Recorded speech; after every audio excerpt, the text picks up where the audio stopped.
Ang mundo ng showbiz at mundo ng politika ay magkadikit na nga.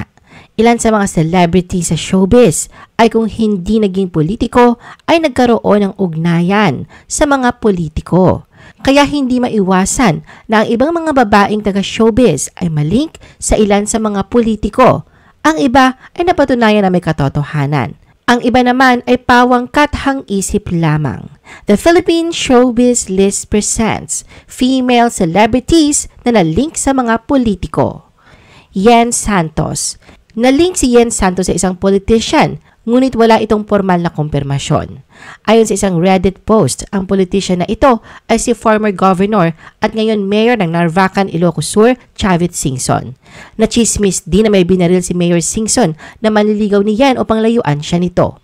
Ngunit natanungin si Yen ukol dito.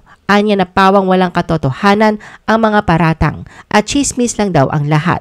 Sa isang panayam naman kay Mayor Chavit Singson ay napatawa na lang siya nang tanungin ng media tungkol sa pagkakalink niya kay Yen. Hirit pa niya na tanongin nyo na lang kay Paulo. Si Paulo Contis ngayon ang boyfriend ni Yen. Yasi Pressman. Noong nakaraang taon, umingay ang pangalan ni Yasi sa social media matapos mag-viral ang video niya na hinahalikan siya sa pisngi ni Camarines Sur Governor Luigi Villafuerte. Dahil dito ay samot-saring chismis ang lumabas na may namamagitan sa dalawa. Noong campaign period para sa Halalan 2022, personal na nagpahayag si Yasi ng kanyang pagkilala at suporta sa kandidatura ni Luigi.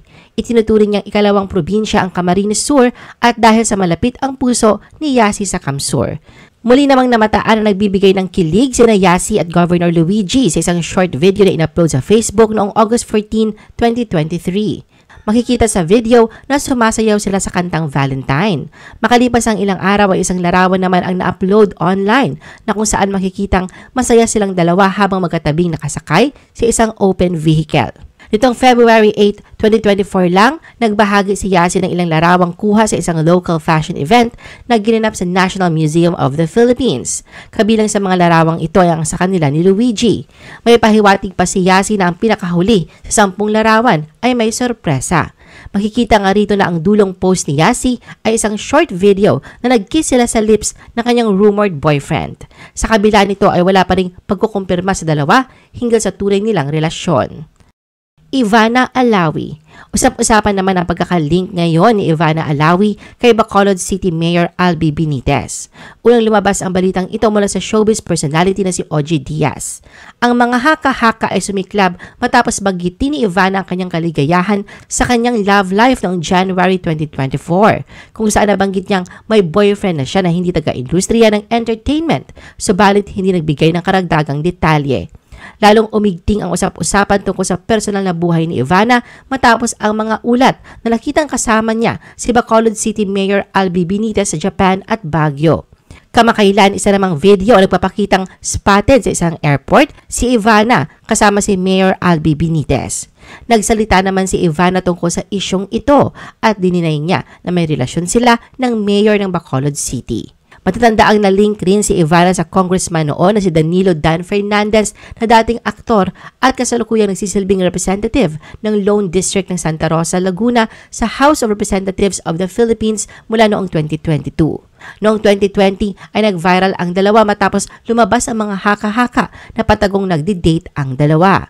Lalong lumaki ang chismis na mag-viral sa social media ang mga larawan nina Ivana at Dan na magkasama sa magkaibang lokasyon. Gayunpaman, lumabas na ipinaliwanag na pala ni Ivana ang relasyon nila ni Dan sa nakaraang panayam niya kay Boy Abunda sa Tonight with Boy Abunda. Ayon kay Ivana, hindi niya itinatanggi na magkaibigan sila ni Dan. Gayunpaman, nilinaw niya na walang romantikong namamagitan sa kanila dahil daw babaero ito at ayaw daw ng ganong lalaki ni Ivana. Ang gusto raw niya ay mamahalin siya at stick to one. Angelique Kang. Hindi lamang si Ivana Alawi ay nalilink ngayon kay Bacolod City Mayor Albi Benitez dahil ang Viva Max sexy star na si Angelique Kang ay dawit na rin sa naturang chismis.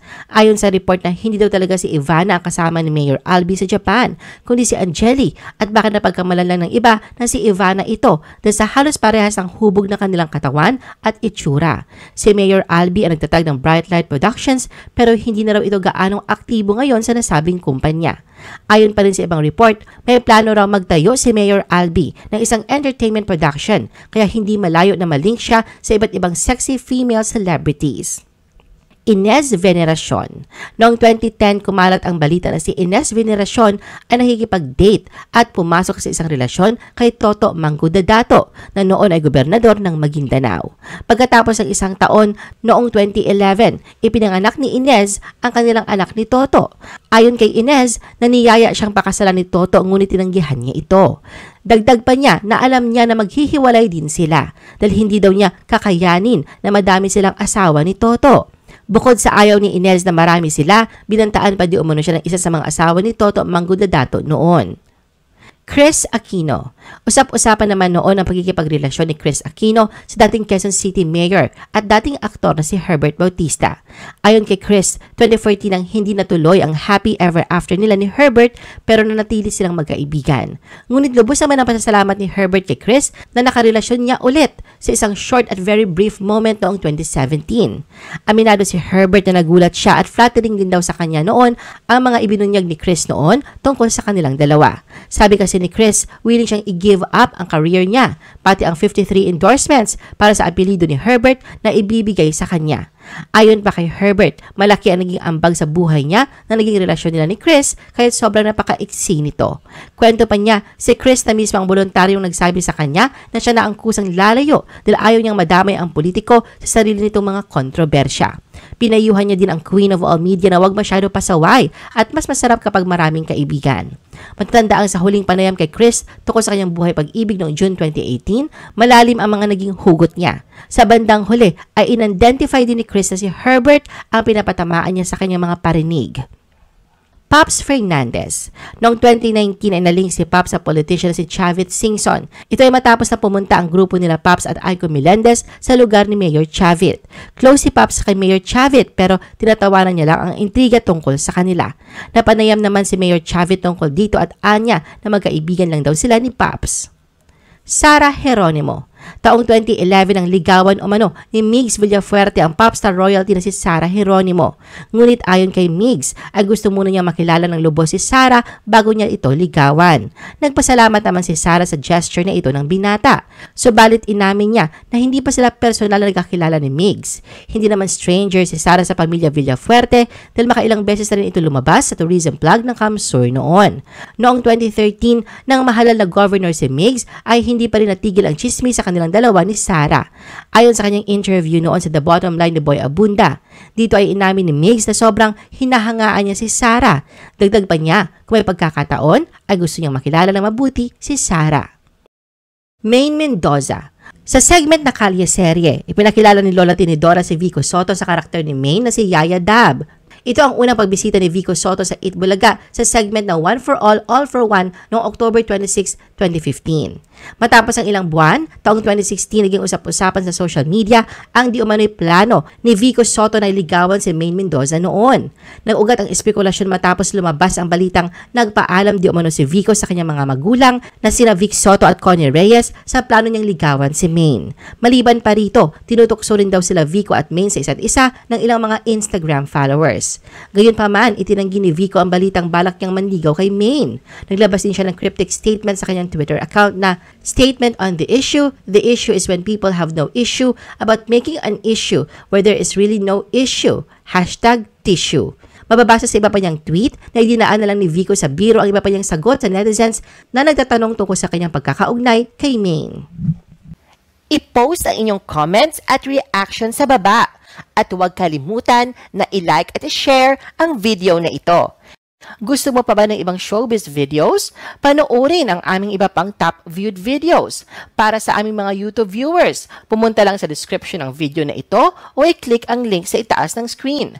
Para naman sa mga Facebook viewers, ay maaari ninyong hanapin ang mga link sa comment section ng video. I-follow nyo din kami sa Facebook at mag-subscribe sa aming YouTube channel. Thanks for watching!